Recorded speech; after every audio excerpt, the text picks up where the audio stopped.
সুপ্রিয় দর্শক, প্রীতি ও শুভেচ্ছা জানিয়ে শুরু করছি আমাদের নিয়মিত অনুষ্ঠান অসহায় মানুষের জীবনের গল্প। আমরা দেশের প্রত্যন্ত অঞ্চলে গিয়ে ভিডিও করে থাকি অসহায় মানুষের। এরকম একটি এলাকায় এসেছি, একজন অসহায় বোন ক্যামেরার সামনে দাঁড়িয়ে আছে, শোনাবো তার কষ্টের কথাগুলো। কি জন্য আজ ক্যামেরার সামনে। আসসালামু আলাইকুম। ওয়ালাইকুম সালাম। আসসালামু আলাইকুম। আপু একটু জোরে বলবেন, কি নাম আপু আপনার? আমার নাম রিয়ামণি। রিয়ামণি, অনেক সুন্দর নাম। আচ্ছা রিয়ামণি আপা, আপনার দেশের বাড়ি কোথায়? ভোলা। ভোলা কোন জায়গা, একটু ডিটেলস ঠিকানাটা বলুন। ভোলা সুনামগঞ্জ। ভোলা সুনামগঞ্জ। জি, ঢাকা থেকে সদরঘাট থেকে লঞ্চ দিয়ে আমরা যাই। জেলা ভোলা, গ্রাম সুনামগঞ্জ। সুনামগঞ্জ, থানা থানা ভোলার পাশে। আমি ছোটবেলা থেকে ঢাকা তো অতটা জানি না। আচ্ছা, আপনার ছোটবেলা থেকে ঢাকা থাকে।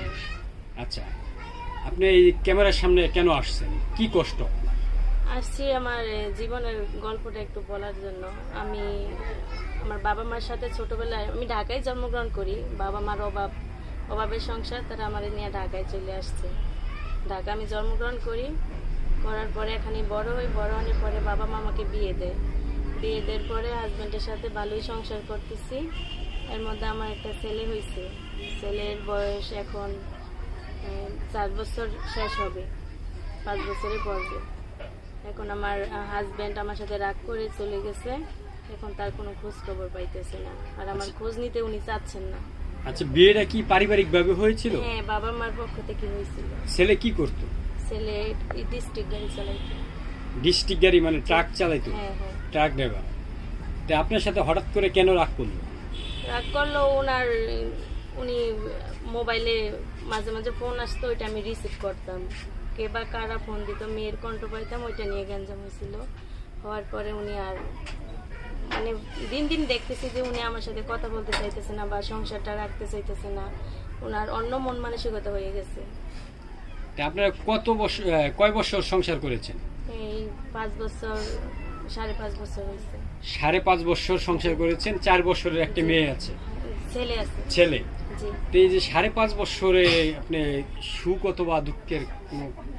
5.5 বছরের মধ্যে 2 বছর আমার জীবনটা খুব সুন্দর গেছে। তারপর থেকে না, উনি ঠিক মতো কাপড় চোপড় দেন না, খাবার দাবার দেন না।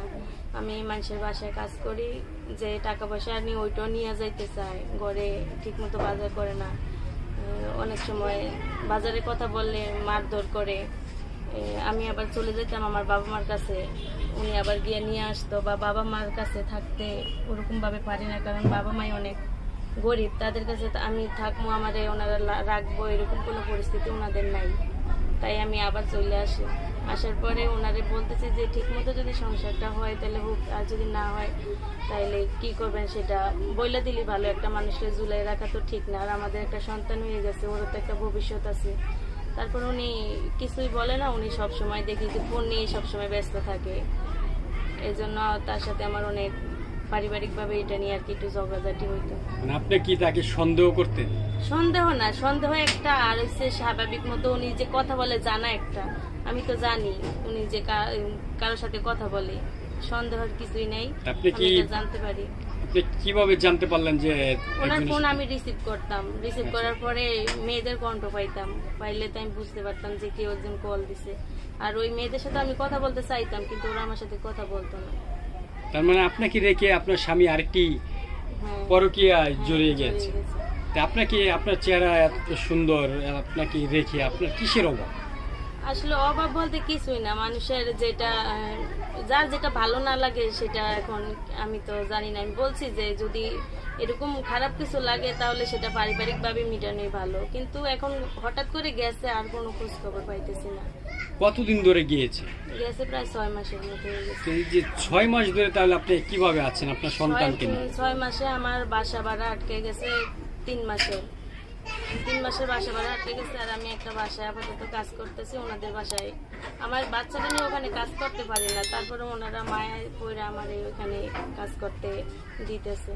এখন তো আমি একদমই মানে দেয়ালি পিঠ থেকে গেছে। আমি কি করবো? বাবা মা তো তাদের কাছে তো যাইতে পারি না, তাদের আর্থিক অবস্থাই ভালো না। আমরা 5 বোন 1 ভাই। আমি ওনাদের কাছে যাই তাহলে তো আমার ওইখানেও থাকতে ভালো লাগে না, এই জন্য আমি এখান থেকে কোথাও যাইনি।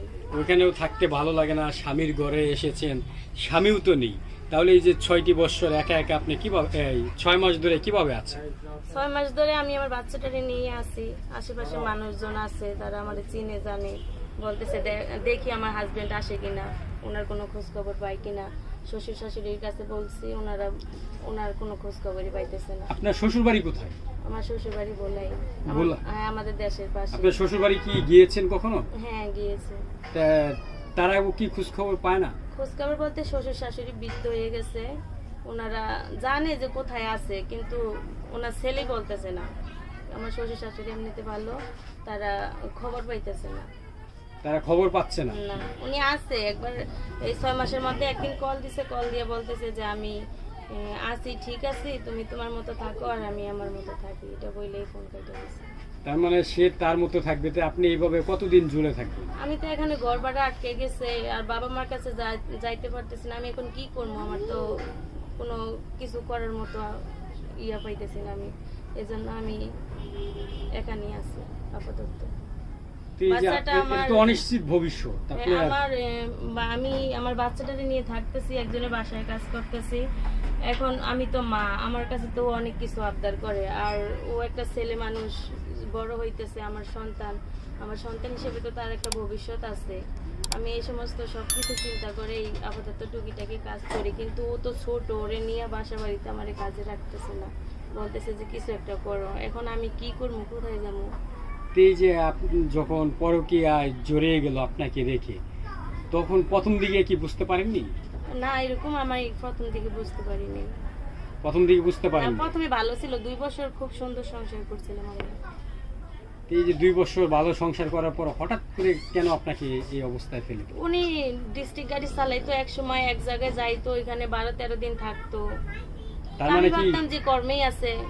হ্যাঁ, তার অন্য মেয়েদের প্রতি লোভ লালসা থাকতো? আমি শুধু ফোনে কথা বলতো, এটাই বুঝতে পারতাম, আর এমনিতে কিছু তা দেখি আপনাকে নাই। কি সময় দিত ঠিক মতো? উনি তো বাসায় ঠিক মতো থাকতো না, উনি তো ওনার কর্ম নিয়ে, আমি ভাবতাম যে ব্যস্ত থাকে। উনি এক জায়গায় যায় গাড়ি নিয়ে, ওইখানে ডিস্ট্রিক্ট গাড়ি তো বুঝিনি, এক জায়গায় গেলে অনেকদিন পর পর আসা হয়।